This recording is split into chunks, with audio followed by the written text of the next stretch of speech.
Hello, I'm Kathleen Stanley. Everyone calls me Stan, and I'd like to welcome you all to Stars Speak, a web series hosted by Chicago North Shore Women's Rugby Club. We're proud to be Chicago's one and only WPL team with a long history of individual and team success, both on and off the field. So, with that, I'll hand it over to our featured guests today. Take it away. Hello, everyone. Welcome back. Get excited. This is going to be fun. Okay, so my name is Alicia Ashenbrunner. Everybody calls me Al, so just ignore the Alicia thing. I've been on North Shore for 2 years now and played like a variety of backline positions.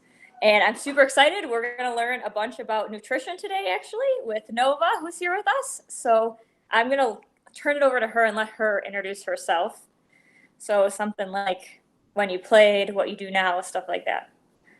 Hi, I'm Nova. I started playing with North Shore, I believe, in 2007. Played up through 2014, half of 15. I'm a clinical dietitian. I have a master's degree in nutrition and dietetics that I got at Bastyr University out here in Washington State. And where I work right now is at the Washington Veterans Home in Port Orchard, Washington. It's a skilled nursing facility for veterans. It's a state-run facility. And what I do is I assess my patients. I look at their weight, their weight history, their intake, their disease state, what's going on with them. A lot of them have a lot of kidney issues in their older age, a lot of lung issues. And so I make sure that they are getting the appropriate nutrition for what's going on with them medically. I did a lot of sports nutrition stuff when I was in my master's program. That was my original goal, was to be a sports dietitian. I worked at the University of Washington for a long time. I interned there as well. I was the sports nutrition intern for the Seattle Storm, the WNBA team. I presented to the Seattle Seawolves about nutrition. That's the MLR out here. Contributed a little bit to the women's national team nutrition platform when they had one. Unfortunately, that kind of died off. But yeah, so that was my original goal, was to do sports dietetics. But then I realized throughout my internship that I really wanted to focus more on the clinical side of things. I had all this disease state medical knowledge that really, and I loved long-term care. I fell in love with it. It's nice to be able to get to know the residents and to see them thrive, hopefully most of the time. Sometimes it goes the opposite direction, not my fault. But yeah, I really love what I do right now. I love my vets, and I'm working from home right now, but I do get to start going back to work next week, 1 day a week. So I'm excited to see them. Oh, that's exciting. Yeah. So I came up with some like random questions to start. We'll see how you feel about them. So last time when I was talking to you, we were talking about like signs and astrology stuff. So I was just curious, what like got you into that, or when did you start like doing that kind of stuff? I know we talked about it for a while. I was just curious, like, do you like inspire other people to look up things, or do you read it every day? Oh no, not at all. I am just, it's just something that I am aware of. And then I thought I would ask, since we're all in this COVID-19 lockdown, what is your one like splurge food item for lockdown that you have to have? Oh, I love me a good donut. And so when I have a craving for something, I kind of let it fester for a couple of weeks. And then it's just like that much better when I finally get it. When I was living in Chicago, that's what I would do for like deep dish pizza. I'd let it fester for a couple of weeks, and then when I finally got it. So I live in Seattle. I live right on the waterfront. I live by Pike's Place Market. And so we walked up there today, and they have a nice little bakery.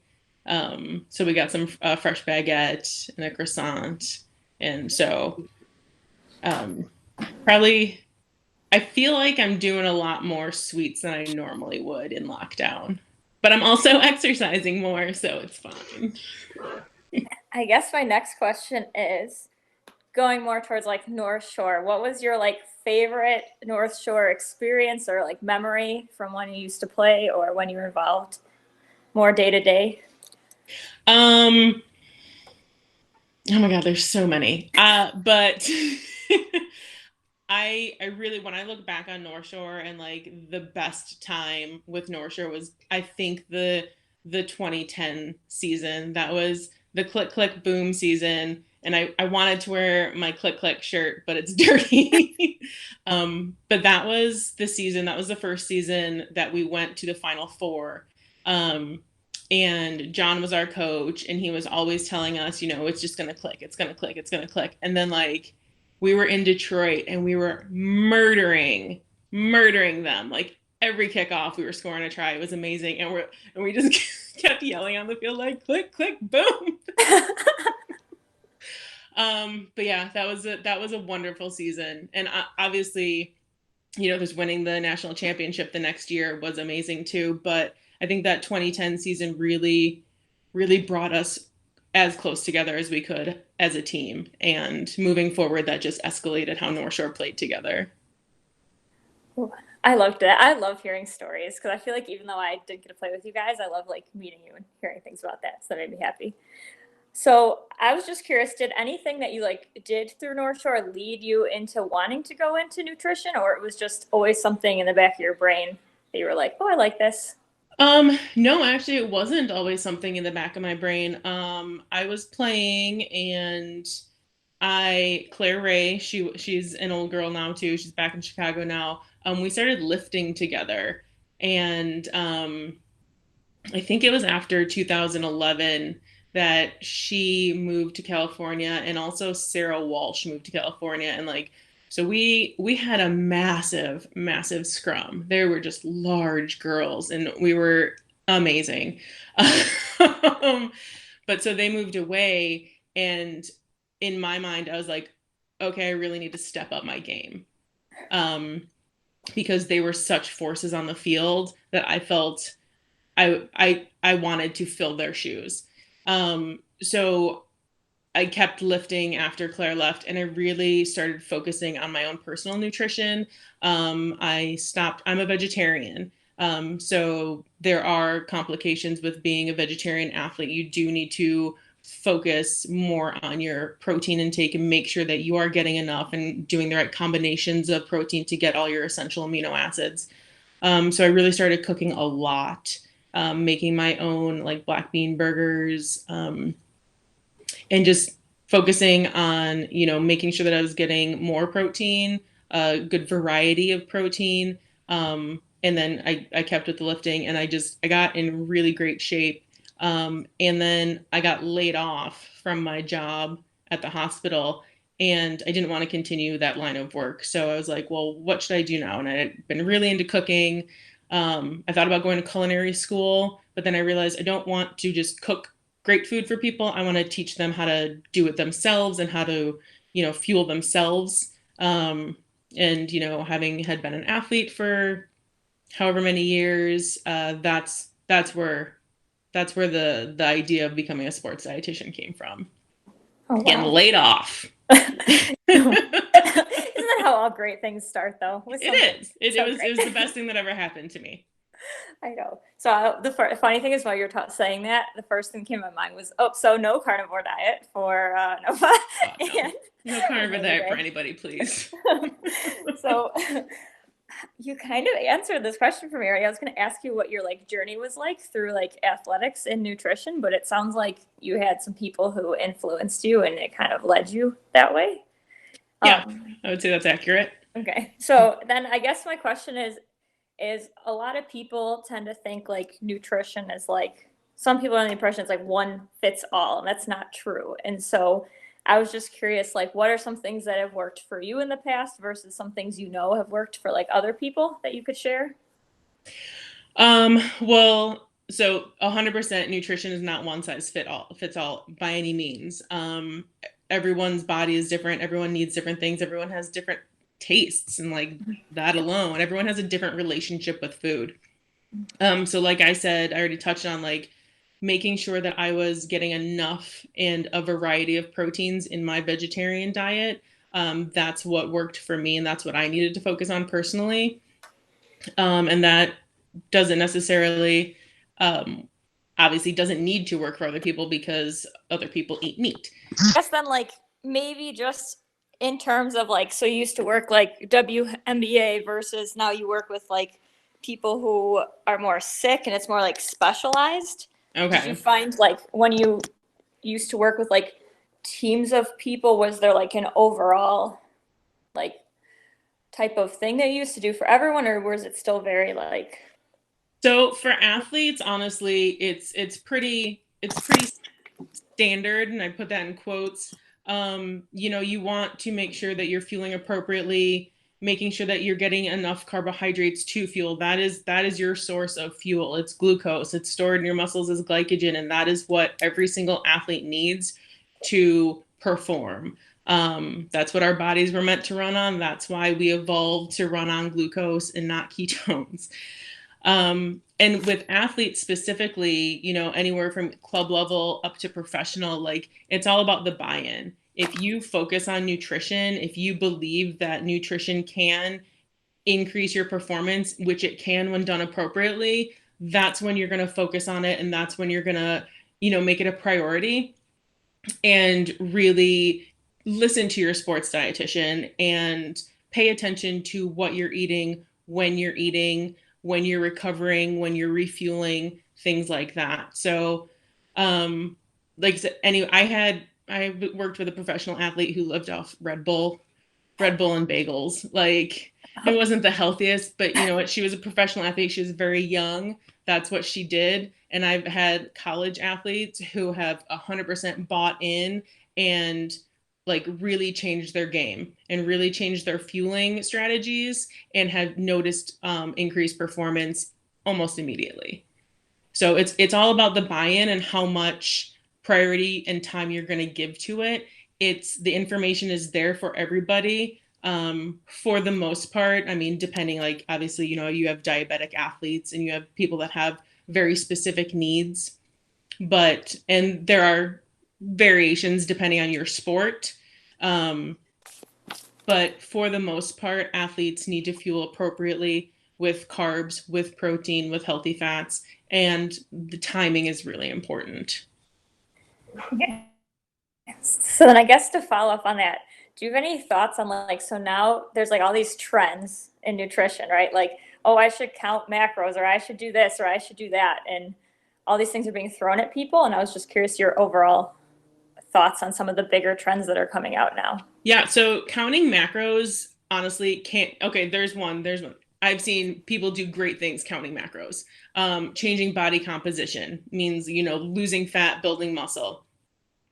So that is definitely something that, you can reach out to somebody like, if you want to do, you can do that if the results you're looking for are a significant change in your body composition. But if that's not what you're looking for, then counting macros probably isn't appropriate for you. There's intermittent fasting, or again, these are all diets. Well, not counting macros necessarily, but intermittent fasting, it's a diet. It's giving you a specific window that you can eat in, and likely you can't eat as many calories in that window that you would if you were eating all day long. You're not going to be snacking at 8 p.m. at night. You're not going to be like grabbing the ice cream out of the freezer at 10 o'clock at night. Can it work for some people? 100%.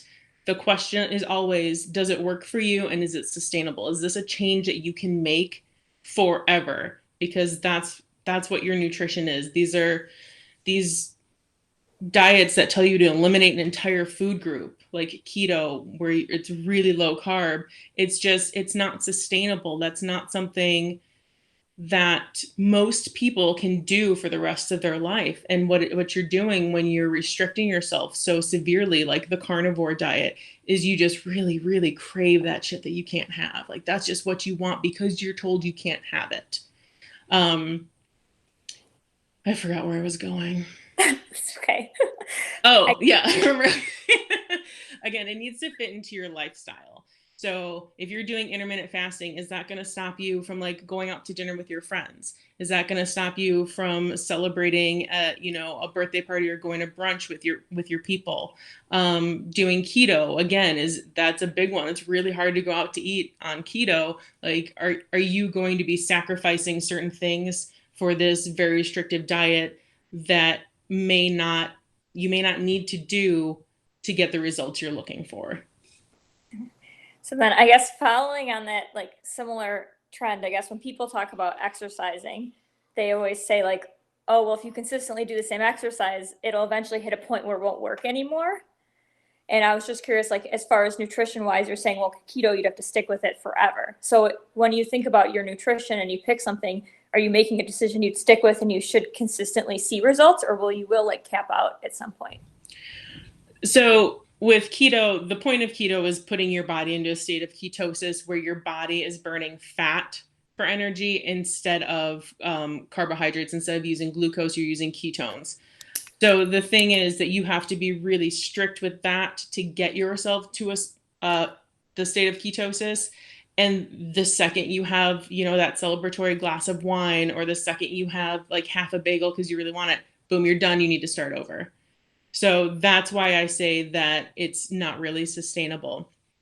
As far as not seeing, like, as far as the exercise analogy, I wouldn't say that you need to like, switch things up every now and then to keep your nutrition on par. I would say that you need to make sure that you're getting a variety. I'm sure you've all heard eat the rainbow, and it's because there are different vitamins, minerals, like antioxidants, phytonutrients in different colors of vegetables and fruits. There are different nutrients in fish versus chicken. Like fish, you're going to get your omega-3s. Chicken, that's not going to have it.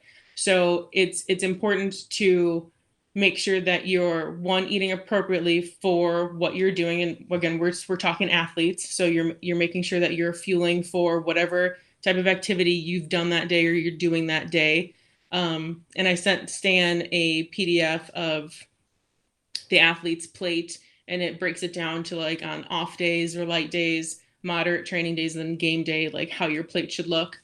But again, just getting the variety of food to make sure that you're getting all the nutrients that are available out there in the world of food. Yeah. So then for people who like may not be able to get like everything, like I know you mentioned earlier you're a vegetarian, are there any like daily supplements or like probiotics or anything that you would recommend to people that they could take on a daily basis or semi-daily basis to help? So for me, as a vegetarian, a protein supplement could be beneficial if I'm not getting enough protein from my food. As a dietitian, and what every dietitian should always tell you, it should always be food first. You should never rely on supplements unless it's necessary. Protein powder it can be a very convenient substitution if like you're on the go, if you're not getting enough protein in your diet. Is it necessary for your goals? Most likely not, but it does have its benefits. It's easy. And it is, boom, a quick, 20 to 30 grams of protein in, 8 to 12 ounces.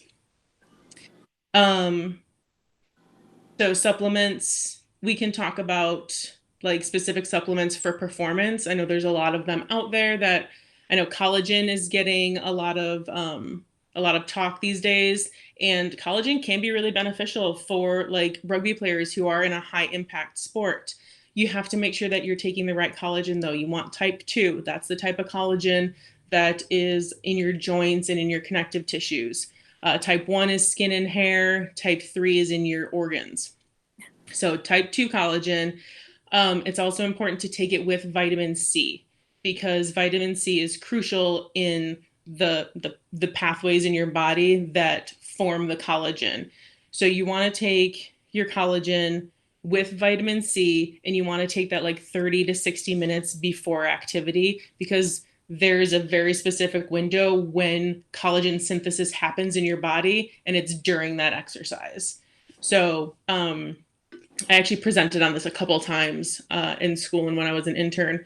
And they, at the University of Washington, they implemented what I proposed to them for their athletes that were injured. Let's say you are a quarterback and you tear something in your shoulder. You want to take that collagen right before you're doing specific shoulder work so that it is focusing the collagen synthesis in the shoulder, because that's where the activity is happening. If you're just doing it for, possibly preventative measures, like any rugby player, you can take it like before a training, anything before that impact. Because like I said, it's good for like high impact sports. Anybody that tells you that you have to take a supplement is trying to sell you something, and they should not be trusted. Creatine works. Creatine can help with muscle growth. You want to do creatine monohydrate. You want to make sure that that's what you're taking. You want to take it. So there's a couple different ways you can take it. You can take it where it builds up in your system and you cycle it, or you can just take it as a maintenance, like 3 to 5 grams after a workout. But you also want to take it with carbs and protein. It's really important because that's how it gets into your cells. Because after you exercise, so as you're exercising, you're using glycogen, which is the glucose, which is the carbs. That's the energy that's stored in your muscles. You're exercising, you're depleting those stores, which is why it's so important after exercise to refuel with carbs and protein. I know that a lot of people out there are like, oh, protein, protein, protein. Yes, protein is important to repair any muscle damage that you did while you were exercising, but it's also really important to get even more carbs after exercise to replenish all those glycogen stores so you have that energy ready to go the next time. And after you exercise and you have that recovery snack of carbs and protein and you have your creatine, the carbs is what's going to take that creatine into your muscle. So that's what's going to help with the repair and with the growth. But also you get creatine from fish, from chicken, from animal products. You make creatine in your body. So again, this isn't necessarily something that you have to supplement with to see muscle growth. It is one that is effective, though, if you think that you are not getting enough through your diet. Okay. There are more. I could go on forever. Well, so I guess, earlier I've been like kind of reading the comments as people post them, which thank you to anyone participating right now in these comments. But I guess I was curious. So a lot of people have been referencing your like plate diagram that you made. And I was curious if you would take a minute and like walk us through like, well, what would a like practice day look like versus a game day versus a day that you're just training by yourself and maybe not doing as much? Yeah. Okay. So picture your plate. It's a circle. You're going to split that plate depending. So we'll start with a light day, either light training or an off day. What you're going to do, you're going to split your plate in half. Half your plate is going to be color. That's fruits and veggies. A quarter of your plate is going to be carbohydrates. You want whole grain carbs. You want starchy vegetables, like potatoes, squashes, whole grain rice, quinoa, whatever. The last quarter of your plate, that's where your protein goes. So that's a light training day. And this is the athlete's plate that they use at the Olympic Training Center that they teach the Olympic athletes. Like this is standard. You can Google athlete's plate. I just made a specific one for North Shore with the pretty, green, gold, and purple. So that's a light training day or an off day. Half color, quarter carbs, quarter protein. You go to a moderate day or like a practice day, your plate's going to look, you're going to split that into a third, a third, a third. So you've got a third color, a third carbs, a third protein. On a high intensity day, like after a game, it's your recovery meal, or even like before going in, it's going to be half carbs, a quarter color, so fruits and veggies, and a quarter protein. So basically, if you're looking at it, what's happening is the more intense your exercise gets, the bigger your section of carbohydrates gets. Because again, that's your fuel. You need those carbs to fuel for performance, and then you need those carbs afterwards to recover, to restock those energy stores. Awesome. Thank you. I think that helped. So I have a couple more questions. So Yeah. I guess my first one would be, if you're an athlete, whether you're playing at like a club level right now, or you're playing at a WPL level, or you're already playing at like a national level, if you could sum up, like, what are 5 steps, like nutrition wise, that you could take to then help yourself get to, whether it's the next level, like nutritional wise or just athletic wise, to help you out? So great question. Yes. So there are 5 key components that I know a lot of people talk about. Nutrition is definitely one of them. You have to be on your nutrition game. Again, fueling before exercise. If you're exercising for an extended period of time, halftime, after, if you're playing a full 80, getting something in you mid game. And then recovery nutrition, all very important. It's a constant cycle with your nutrition. It's always, you're fueling your recovery, and then you're fueling for your next exercise, because some of us, the rugby players, there's only 3 days a week. It's 2 days of training, 1 day of one game day. Others, they're lifting on those other days, or they're doing sprints, or they're doing ball handling, whatever. It's a constant cycle of making sure that you are fueled for performance and then fueling for recovery. So nutrition, number 1, super important if you want to up your performance game. Number 2 is hydration. Hydration is so important, and so many people are underhydrated, dehydrated. The worst thing you could possibly be. It's going to mess up your focus. It's going to mess up your muscles. Like, you're going to get cramps. You're going to feel fatigued. You have to stay hydrated constantly. And water is king. You don't have to be drinking Powerade. You don't have to be drinking Gatorade. Those are great for pregame, because they do have a lot of sugar in them. So they're giving you those fast carbohydrates to get you like ready for the game. For recovery, after you sweat, when you want to replenish electrolytes, those don't actually have the good profile of electrolytes. Pedialyte and coconut water have a better profile. Honestly, in my opinion, Pedialyte is the best thing to replenish all those lost electrolytes. It has all of them because it's specifically made for dehydrated children, which is what we all are at some point. So nutrition, hydration, recovery. You have to let your body heal. You have to take those rest days. Stretching is really important. Like, throw a yoga session in there once a week. Do something like that. You have to allow your body to repair those broken down muscles that you are working so hard during your training and during your games. Sleep is so important. The majority of your muscle repair happens while you are asleep. So you want to make sure that you're getting, as much sleep as you can as an athlete. And then the last thing is stress management. Stress management is so important for everyone, but including an athlete. This stress, it's crazy. Like, your brain, they call it the gut brain connection. Your brain and your gut are so closely connected. Stress can cause all sorts of GI issues, upset stomach, diarrhea, gas, bloating, whatever. But it can go the other way too. Like, poor nutrition can cause depression. It can cause anxiety. So you want to make sure that you're managing your stress. And so the nutrition part of it comes when you are paying attention to your nutrition. That was number 1. But you want to make sure that you have something going on in your life that is managing your stress, whether it is, talking to a friend, going for a run, meditating, something. You want to make sure that you're managing that, because if any of those things are out of whack, they can really throw off your recovery. They can throw off your immune system. Getting sick is not going to help you in any way when you're trying to perform. So those would be the 5 things that I would say that you really need to focus on if you are trying to up your performance.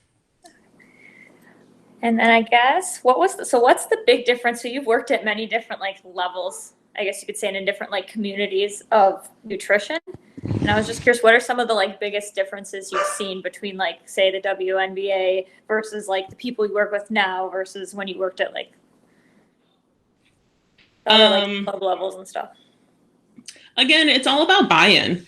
Like I said, I had professional athletes that were very focused on their nutrition and then others that weren't. I have my residents who are very like, they're bought in, they're going to do whatever I tell them to do. And then I have ones that just don't get it. I have a resident who he is this close to being on dialysis. His kidneys are crashing. Okay. They are not doing well. We don't need to feel sorry for him. That was his life decisions. But, I'm doing everything I can nutritionally to keep him off of dialysis. And I talk to him and he is down and he is like, yes, I'm going to do this. I'm not going to eat that. I'm not going to eat that. I'm going to stay away from salt. I'm going to stay away from potassium. No more bananas for me. I'm not going to order out, chicken wings at 10 o'clock at night. And I go to talk to somebody during lunch and I'm passing him and I see him and he is just like grinding sea salt on his lunch. And I'm like, what are you doing? And he's like, what? I'm like, what are you doing? Like, salt is terrible if you have kidney issues. He's like, what? It's sea salt. Oh my God, man. It's still sodium. It's still going to jack up your kidneys. It's still going to cause water retention. Like, so it's all about buy-in. It's all about, from high school athletes. I had some nutrition information that we did when I worked for Atavis for our little kids. And then nutrition, obviously, for professional WNBA players. It's all about buy-in. It's how much you care about nutrition influencing your performance. That's the difference, buy-in, honestly. And for my residents, they're just giant teenagers. That's all they are. I thought we would end on like kind of a fun note here. So the last question I have for you was like, if you had to think back through like your whole career in nutrition, what's like one person that you would think like, wow, that was a funny story and I'm not sure how that turned out, good or bad, but that I remember that. So my resident, he's definitely one of them. I was so mad at him. And for the record, sea salt is still salt, people. There's nothing special about it. It's got a little bit different mineral profile and it might have a little different flavor, but it's all salt. And honestly, it's less iodine than iodized salt, which is what your thyroid needs. So I presented to the Seattle Sea Wolves. I went and did like an hour-long talk to them about, performing as a professional rugby player. And again, try to push carbs on them. Like, guys, it's carbs, it's carbs, it's carbs. They were like, yeah, this is great. Okay, great. Went home and one of them takes a picture and posts it on Instagram. And he's just like, when the team hires a nutritionist to come talk to you. Also, not a nutritionist. I'm a dietitian. There's a difference. One of us has an education. One of us doesn't. So don't get fooled by all those nutritionists on the internet, people. So he takes a picture of his dinner and posts it on Instagram and I get tagged in it. And I'm like, dude, were you even listening? It's like 2 giant pieces of steak and like some broccoli. And I'm like, where are your carbs, dude? Where's your rice? Where's your whole grains? Like, you just listen to me go on and on about how important carbs are for athletes, and you have no whole grains on your plate. Like, what are you doing? I couldn't comment that, of course. So I was just like, that looks great. It'll look even better with like, a cup of rice on there. Get some quinoa in your game. But there's that. I don't know. I'm sure there's plenty of other ridiculous stories that I just can't think of right now, but that is one that I always remember. Guys, carbs. Carbs are so important. It can just be like click, click, boom, carbs. Just add a word. Don't ever listen to anybody that tells you need to cut out carbs or cut out an entire food group. I mean, again, we're being funny. Everyone is different. There are some people that can't handle certain foods. And, if one of those foods is, a certain whole grain or whole grains in general, it just doesn't agree with their body, then that's something that they need to work with specifically. But for the majority of us, these fad diets that come through, they're just like, oh, it's going to help your insulin resistance. It's going to help your hormones. I'm not diabetic. That's not something that I technically need to worry about, at this point in my life. If you are at high risk for diabetes, if it's a family history thing, then maybe, yeah, you do need to think about that. If you have a known hormone imbalance, or if you have hormone issues, in your family, then yeah, maybe that is something that you think about. But for the majority of us, those aren't things that we need to worry about at this point in our life. Maybe later on down the line, like things happen, but there is no blanket diet for everybody. There is no one diet that works best for everybody. And when I say diet, I just mean way of eating. I don't mean you are on a diet to try to lose weight. I just mean blanket way of eating. That is your diet. And everyone just needs to do what's right for them. Maybe the carnivore diet is right for somebody. I don't know who that person is. Actually, I watched a YouTube video of this guy who did the carnivore diet for 2 weeks, and I think he said diarrhea, 372 times in that video. It did not agree well with him.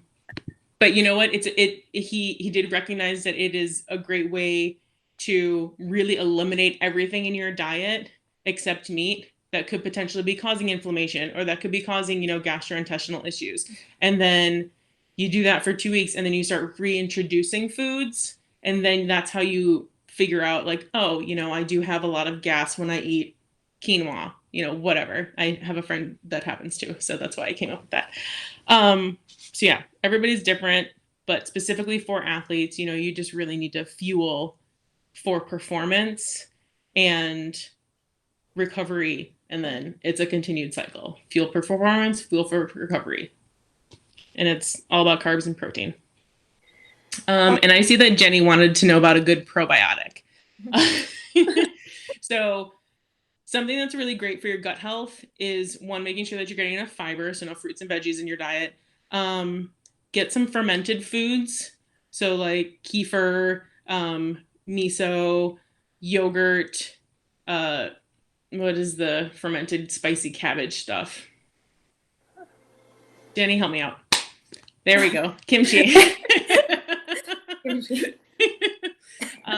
So fermented foods are really great for gut health. They feed your little gut bacteria, your healthy bacteria that are in there, and they make them super happy. That and fiber. Those are probiotics in those foods that are going to replenish, healthy bacteria in your gut. If you're looking for a probiotic, you want to get one that has like 45 to 50 billion CFUs. That's a colony forming unit. So like that's a live bacteria. You throw it on a petri dish, it's going to grow a colony. So you want one with really high CFUs. You want one that has at least 10 different strains of bacteria in it. And you want one that also has a prebiotic built in. So that's going to be just fiber, basically, because that's what feeds the bacteria. Probiotics are actual bacteria that you're putting into your body. Prebiotic is what feeds them. So yeah, if you're looking for a probiotic, Jenny, I can give you the name of one after this if you want. I don't have it. I have a jar in the fridge. I'll just tell you what I use. I didn't know if I was saying, I thank you so much for everything. And I didn't know if anybody else had a question and wanted to like jump in and like just speak or ask away. Yeah, I have a question. You were talking about the plate, and the distribution, and then when you were saying you went vegetarian, like you like to cook, right? Mm-hmm. Right.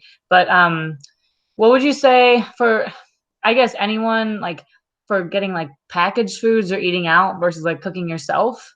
Was that kind of part of your nutrition? Like, is that something you looked at? Because I know, like, sometimes For yeah. myself specifically. Yeah. So for myself specifically, when I first moved up to Chicago, I lived on Boca Burgers, like legit just Boca Burgers between bread with ketchup on it. That was literally like my pre-practice, my post, like that. I was poor. Okay. So when I started cooking for myself, I really tried to get away from like all the super highly processed.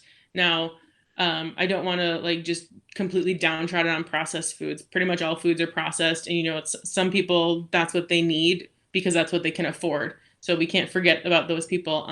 But I did try to focus on making my own food. As for those who aren't the best cooks or don't know how to cook, one, quarantine is a great time to experiment.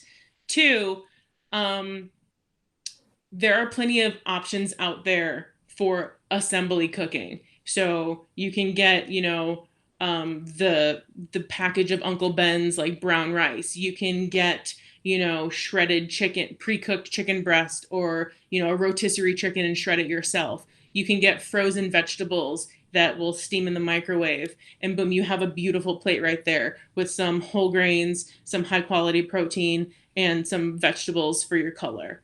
So there's definitely ways, if you are not a person that has time to cook or that can cook, there are definitely ways to continue and make sure that you're getting a healthy plate in front of you as many times a day as you can without the actual cooking part.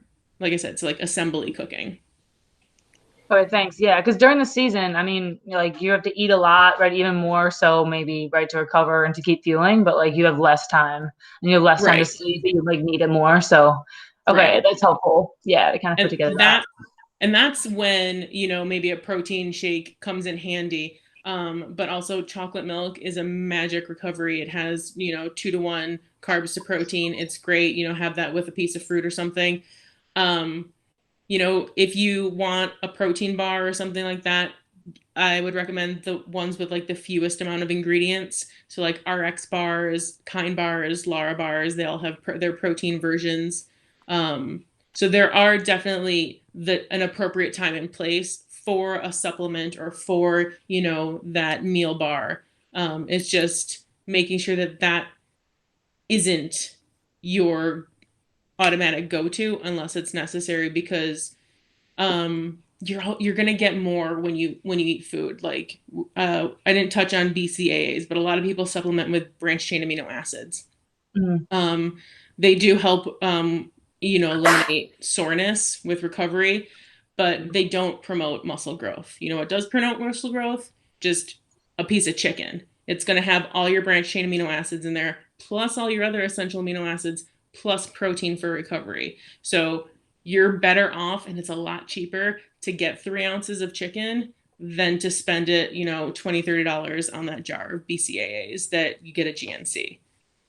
So again, I don't know if I got this point across, but like food is going to help. Like food first. Go for food first. Um, Ooh. if you have specific questions about supplements, if you want to work with a sports dietitian, I have some really talented friends that can help you, and I can get people those names. I can direct you guys to like podcasts of reliable people that are going to give you the truth of the science and not bullshit and try to sell you something, because there's too many of those people out there. So if that's information that people want, I would be happy to share that, after. Yeah, Yeah. definitely. Yeah. Okay, I have another question. Have Yeah. you seen The Game Changers on Netflix?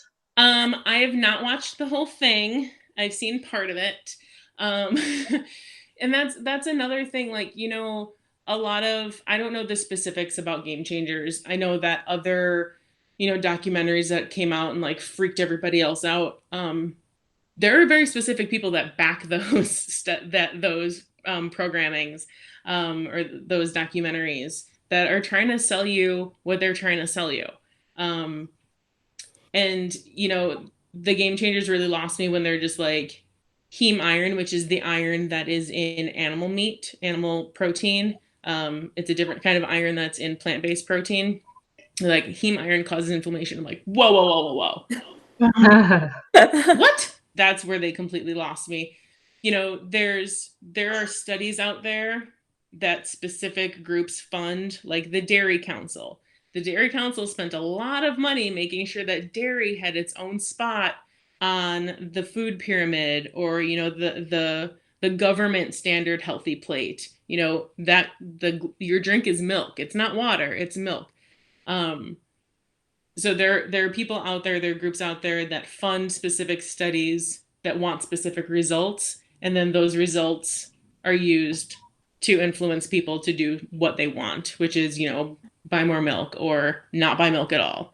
No, it's so um true. Like we're in the dairy like capital, right? Wisconsin's like just to the north. Like I grew up drinking like 3 glasses of milk a day. Like there's tons of cheese around. I mean, who doesn't love cheese? Love cheese. Cheese is That right. fantastic. I don't like milk. Personally, I've never liked milk ever since Hmm. I was little. I drink soy milk. I drink a lot of buttermilk. Yeah, A lot buttermilk. of what? Buttermilk. Oh, gross. I know. I have residents though that drink buttermilk because that's My how they grew dad, up. what it was is like my dad just like poured a cup for me every night, and I think he just thought I liked it, but I never said anything because it was my dad, you know? You're not gonna be like, ew, dad. Until I was old enough to be like, ew, dad. But yeah, from the time ever since I could remember up until I was like 10, I drank buttermilk with dinner every night. Huh. I mean, did your dad like grow up on a farm? Was that something that he was used to? Did he just prefer the flavor? I have We no don't have idea. to delve into your family I don't know history. because he never like drank it himself. It Oh, was he was literally just forcing it on you? yeah, it was literally only me. Not my brother, not my mom, not him. Like it was just me. Yeah. I don't Oh, he know. was trying to fatten you up. Yeah. There you go. Build strong bones, you know? I don't know. Milk. I It's don't know. bizarre. Sorry, I don't know if I cut you off. You like Off were topic, yeah. had another thought to Nope. Does anybody else have any other questions? see. No. More to the crowd. All right. Any last words? You know, tuning in. Wait. Trout has a question. She wants to know how to go about finding a good dietitian. So are you looking for a regular dietitian or a sports dietitian specifically? Well, for me, I'd be looking for a Crohn's specialist, but she said, well, Yeah. regular. Okay. So, eatright.org. That is the Academy of Nutrition and Dietetics website. Again, it's eatright.org. And there is, right on their homepage, there's a find a dietitian link on there. And you can find somebody in your area. You can filter it by specialty. So you can filter it by GI issue. And yeah, and like I said, if I know of a really good friend who we did our internship together, and she's the sports dietitian at the Mamba Institute, the Kobe's place, and she does online stuff. If anybody wants to reach out to her, she's very talented, very good at what she does. So that's and there's also like some sports RDs that you can just like follow on Instagram that I can get you guys those names too, and just it's free information. But yeah, if you're looking for a dietitian, eatright.org, and then just find a dietitian, click on that and filter by location and by specialty. Cool. She says thank you. You're welcome.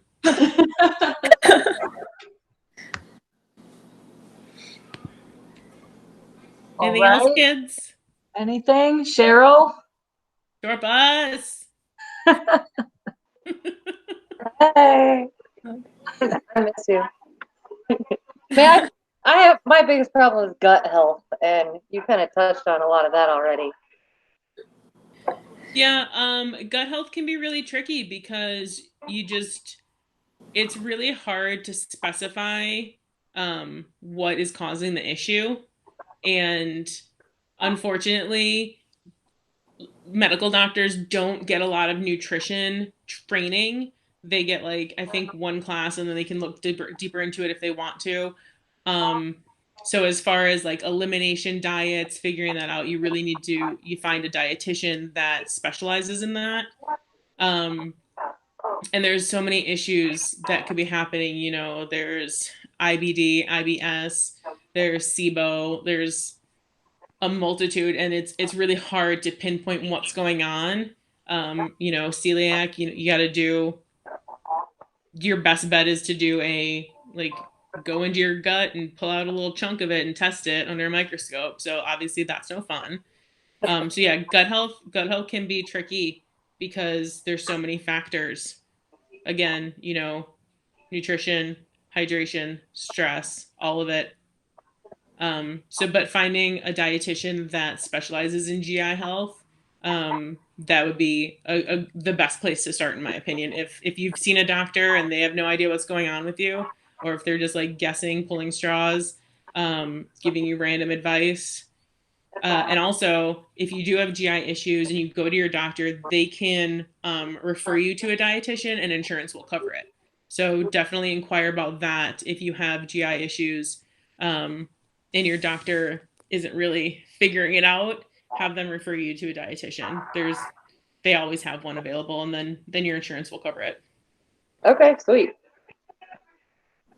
One more question that I just thought of.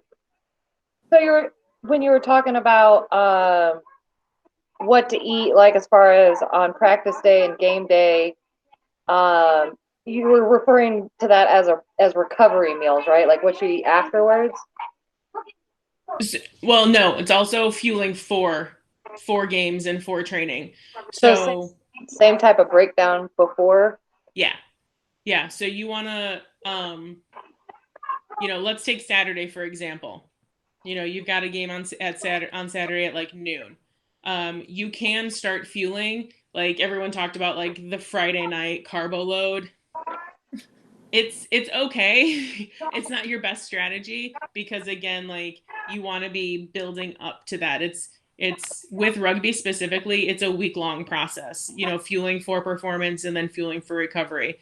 So you can start with a heavier carbohydrate meal on a Friday night. It doesn't have to be spaghetti. You can just have like that half plate of carbs, quarter of protein, quarter of color.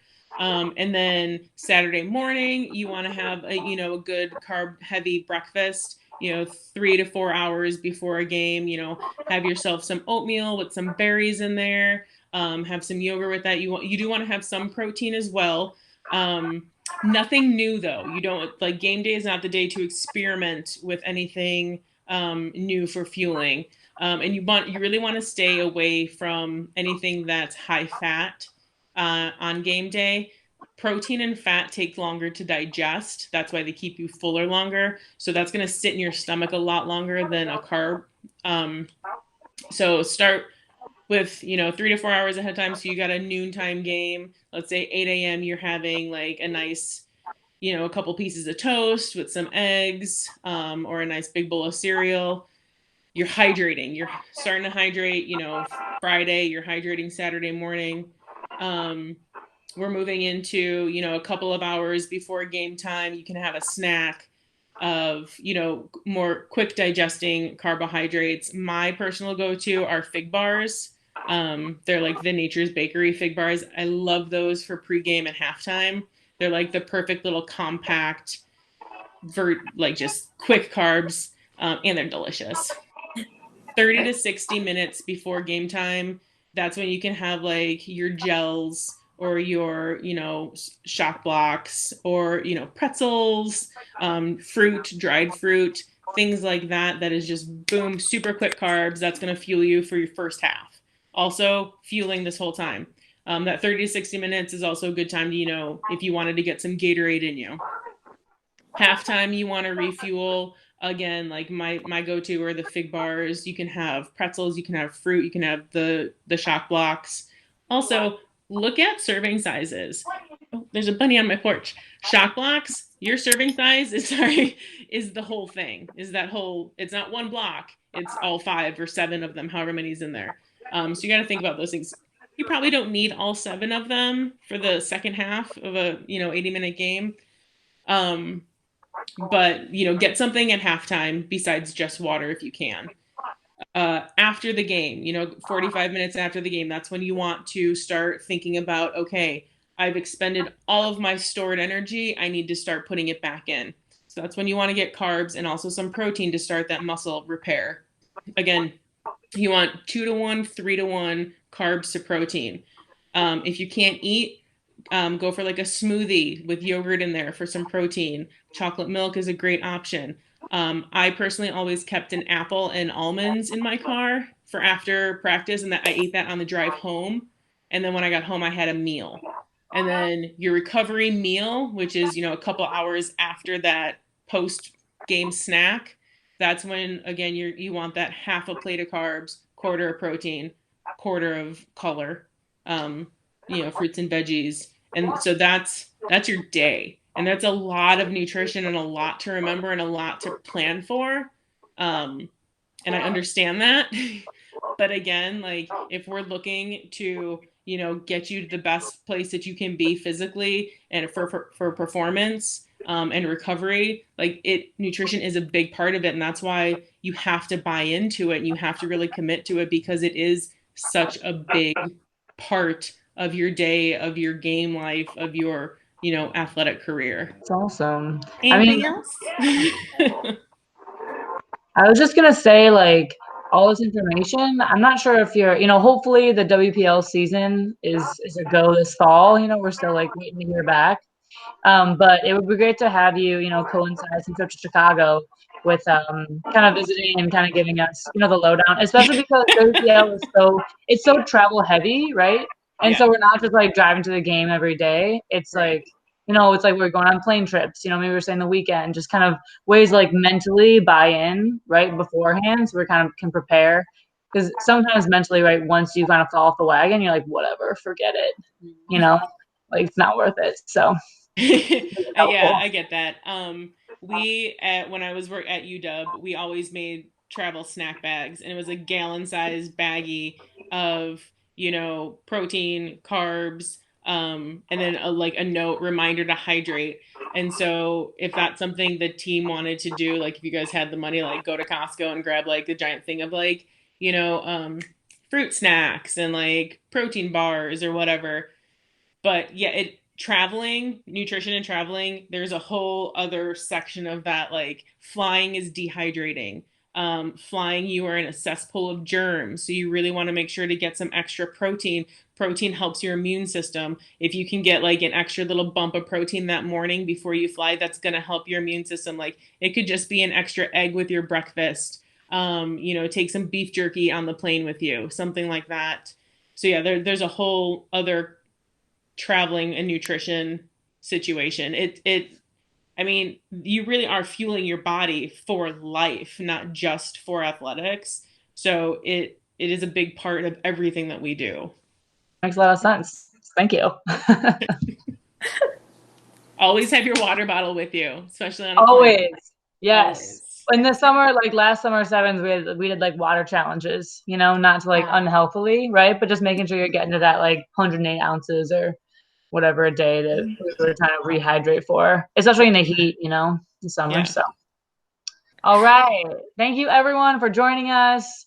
I speak for myself. I'm sure everyone else when say I learned a lot this talk. Al?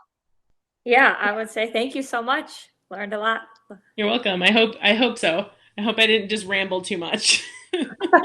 Oh my God, no, you were wonderful. You did not ramble at all. Don't worry about it. No, love hearing the stories, you know, hearing the memories, right? So we're here, right? Love North Shore, bring it all together. So, all right. Night, everyone.